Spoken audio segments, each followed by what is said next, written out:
Hello everybody, welcome back. Today as well we have got to another video. In this video I'll show you how you can use Uber app in 2025, especially for beginners. And here we go. First thing first is you have to get the Uber app by going to your App Store or Play Store right away. And then you have to create your account. You can choose to add in your number, or you can directly choose to use the Google account, which is the easy way. Choose your account itself and you're good to go. Your account will be created.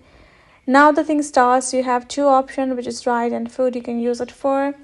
You can tap on ride over here and add in where to ride, and once you have chose the location, it should give you the information regarding your ride, and you can also add the stops, but for me it's not available in my country.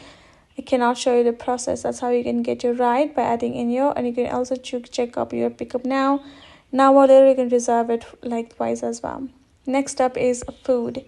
You're gonna go to food and it will show you the option available, food option, the restaurants as well. So all you gotta do is choose your food, go to checkout, add in the quantity and confirm it, and choose delivery as an option, and your food will be delivered to your home.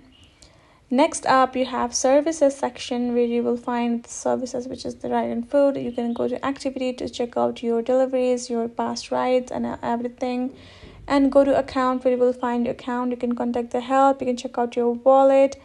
Right, you can check out your activity over there. You can go to settings, where you will be able to check out the add home section. You can add home address, work address, gate shortcuts, privacy, appearances, light or dark mode according to your requirement, and you can also sign out of it at the bottom and check further basically how you can use your Uber. Hope this video helped. Thank you so much for watching. I will see you guys in our next video.